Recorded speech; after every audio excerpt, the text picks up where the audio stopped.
All right, everybody, welcome back to another episode of Dead by Daylight. We're playing a Killer round today, and we're playing as Michael Myers, a character that I used to play when I first started playing Killer a lot. I don't play him very much anymore because, frankly, he doesn't fit my play style.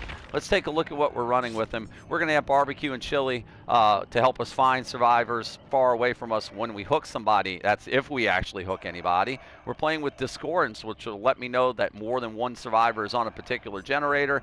Hex Ruin to try to slow the game down. With Michael, you definitely can use that. And Nurse's Calling to help me find people if I actually injure them. If they're going to be healing, our add-ons are going to be a hairbrush, which will moderately increase the duration of evil within 3, even though it'll take us a little longer to get to it. And the J. Myers Memorial, which is going to moderately increase the rate in which evil is gained when we stalk a survivor. When we play with Michael Myers, Michael has a much different play style than a lot of other killers. You have to...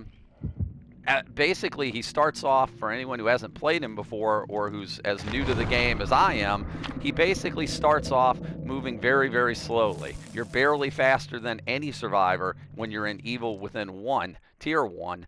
The catch with Michael is you want to level him up to tier 2 as quickly as possible. You'd like to get him to tier 3 as quickly as possible so you can get some one-hit downs, but when I usually play Michael, sometimes it can be difficult just to get to level 2 when you want to, or at least as quickly as I want to.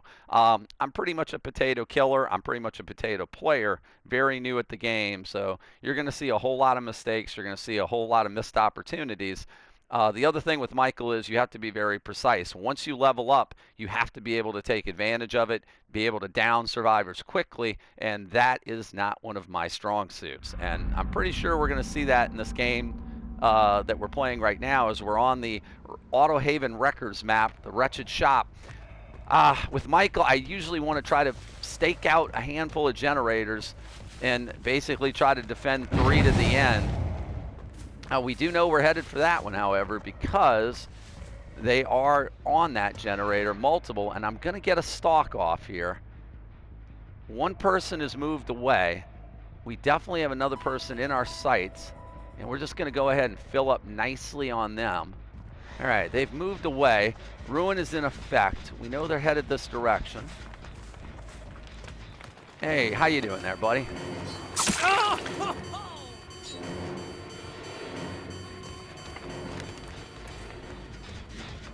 And we've immediately lost them somehow. There's some scratch marks. Not sure which direction they went to.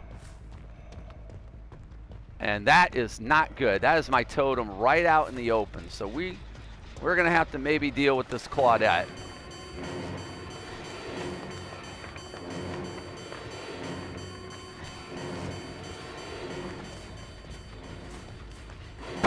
Well, we've sucked on the Claudette. We are almost tier 3. What we're going to want to do is try to get close to her. It's hard to know if this is actually a team or if these are individuals. If we can get close to her. All right, get her to drop that pallet. I want her in an open spot where I can down her immediately. There goes Gen 1. Gen 2 already popped at this point. Not a very good start for us here. And there goes Ruin. So my guess is, well, either they were playing together and one of them told where the other one was at. Oh, a teabag. Thanks, Claudette. We're just going to down you in one shot now. As tempting as it would be to go ahead and camp you for the teabag, we're not going to do that. We're just going to hook you.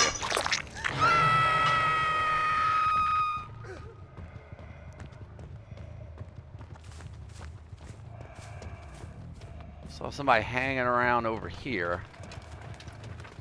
Our evil within 3 is going to be running out rather quickly. Unfortunately, there's them getting them off the hook. The question is, can I get to somebody before? I see the Claudette running. And Claudette's going to heal. Unfortunately for Claudette,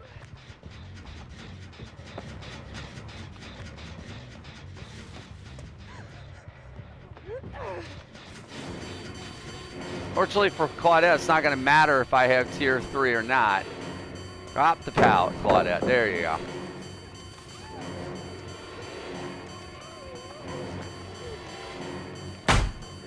break that. Try to end this chase as quickly as possible. And there goes our tier 3, and we got all of one person down with it, which is not really the way we wanted to do this.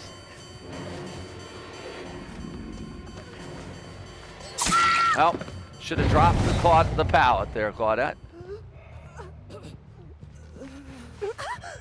Looking around here, I don't see anybody in the vicinity.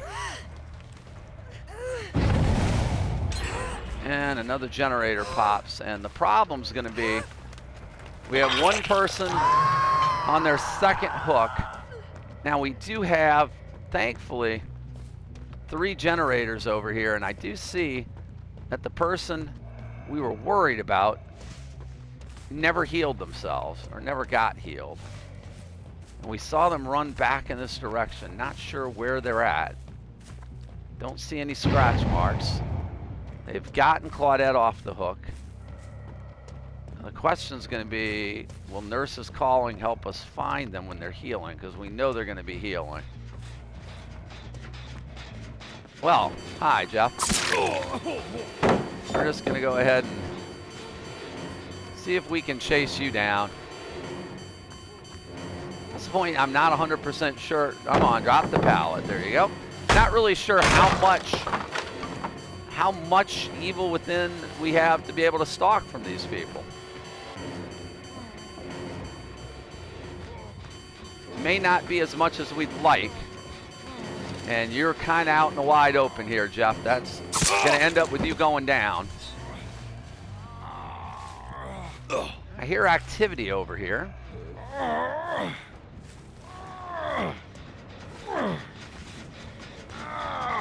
Yeah, we're going to try to get you over this hook over here.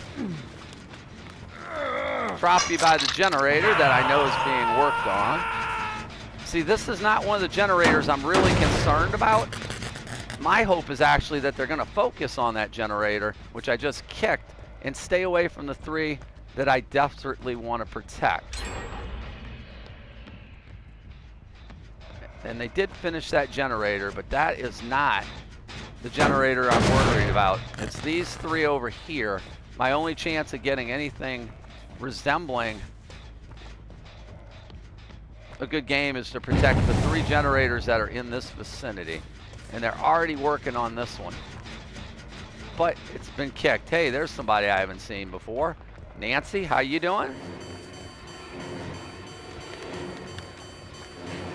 All right, we're gonna go ahead and do that. Drop the pallet.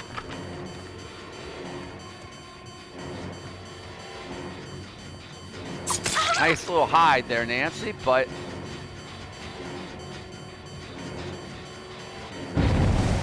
and now we know they're on that generator, so Nancy, we'll let you get out of there. Well, 3 down on you.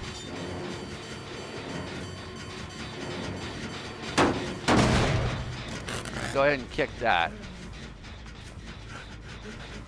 I mean, that was pretty much a free down. We're just going to go ahead and take that. We're going to hook you over here.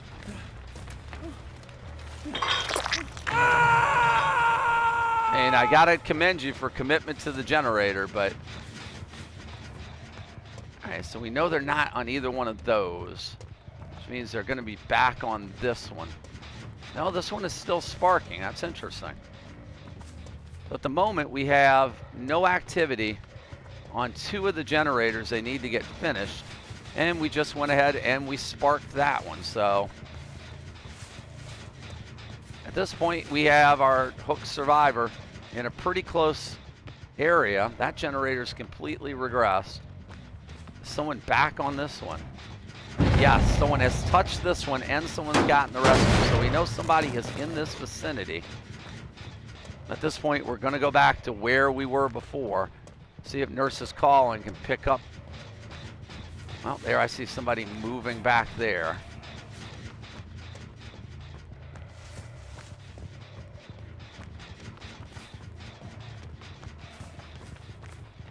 Not sure where they went to. I did see a little bit of movement, or at least I thought I did. Ah, somebody headed out this way and is headed for this generator. There they are. Oh, that's not going to work, my friend.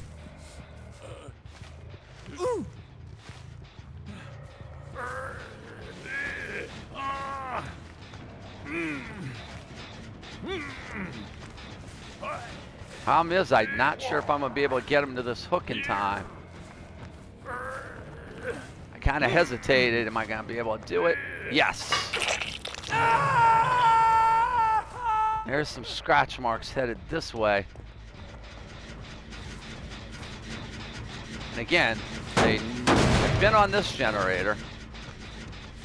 If Hex Ruin had not been in such a terrible location to start, things would be going a lot better. These generators would be regressing on their own. Hey there, Jeff.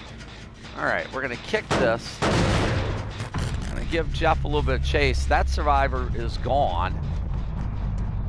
And I believe Jeff may be on his death hook if we can find him. And there he is.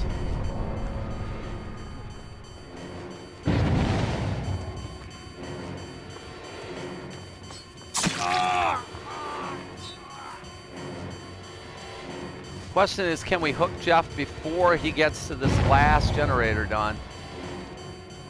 Do we want to make the commitment or not? Well, at this point, yep, at this point, they were probably going to be too far gone on that generator. The best we're going to be able to do is maybe get Jeff down again. Yep. We're conceding them the exit gates at this point. Well, we need to actually get to a hook. Let's bring him way over here.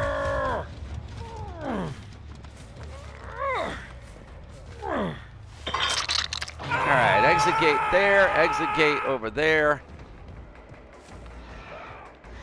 They're not at this one. Now, the question is, are they going to be altruistic and come back and get the save? Yeah, well, somebody is. Hi, Nancy. What we're going to want to do is try to stalk her to tier 3. Oh, we almost got her. We almost got her. Yep. Yep, they did come back to get the save. Kudos to them on that. Now, the problem is there's an exit gate right over there.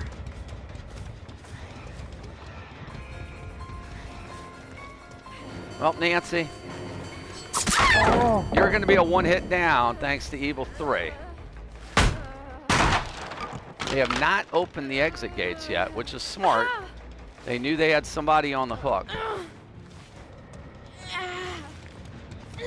Now we're going to drop Nancy off over here. And there's my buddy.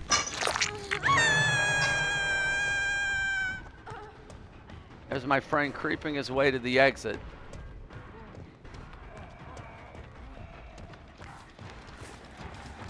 Well, Claudette, here's going to be the... Oh, you want a teabag, huh? Oh, it's too bad you didn't teabag when I could pick you up there. Well, one of the things I do like doing with Michael is I do like being able to tier 3 them on people that are by the exit gates, near the exit gates. When I do that, and they don't know it, I've had teabagging survivors before I've caught in the exit gates. If they're smart, they're headed for the other exit gate at this point. One of them is perfectly healthy. The other one is no longer. Yep, they're both going to be over here. Yep. So they're going to be out. And kudos to them. They were altruistic. They came back and got their friend. Absolutely zero credit to the teabagging Claudette. I'm not really sure what she did in the match. Of course, not being able to see it from the survivor's end. But if you've watched me play a survivor, I don't teabag. I don't rub anything in the face of the killer. That's pretty classless. It's pretty juvenile. My assumption is I'm playing with a juvenile, or at least somebody with the mentality of one, because teabagging in the exit gates, well, that's just poor sportsmanship and pretty lame. What level was that Claudette? Looks like a level 12 Claudette. So it's not exactly like you're a rank 1 survivor to begin with. So really shouldn't be all that thrilled to death about your teabagging. So Juice Box 4812. That seems like a name I feel like I've played against that player before, and probably they acted just about as classless. But the best part about Michael is if you can get him into tier 3 like I did there. I made a mistake in the exit gate. She was right there teabagging. If I had lunged and just gotten to her a little bit sooner, I could have downed her. And to be honest, at that point, I probably would have face camped her for that little motion. But that's one little thing that works with Michael. If you're close to tier 3 and you get survivors that are teabagging or goofing off in the exit gates and don't realize you have tier 3 or you're that close to it, you can sometimes pop tier 3 quickly, down them quickly before they can get to a safe exit, and that's a nasty surprise for anybody. But a well-played game for everybody. Again, not very sportsmanlike for the Claudette, but for everybody else, pretty well played. We got 1 kill with Michael, and to be honest, the way I play with Michael, I'm not quite efficient enough. At the end of the game, we knew they had that 1 generator worked on. Discordance told us we had multiple people on the generator, and we chose to go after the Jeff, and that ended up costing us, though I'm not really sure we could have gotten back to that generator in time. But in any case, for a game with Michael, whenever I can actually get somebody down, that's a success, and I'll go ahead and take that. So anybody watching the video, if you want to comment on all the many mistakes I made, you're welcome to do so, but please also hit the like and subscribe buttons. We're releasing Dead by Daylight videos on pretty much a regular basis, both killer and survivor rounds, and hope to branch out into some other games in the near future. As far as that goes, thanks again for watching, and I hope everyone has a wonderful day.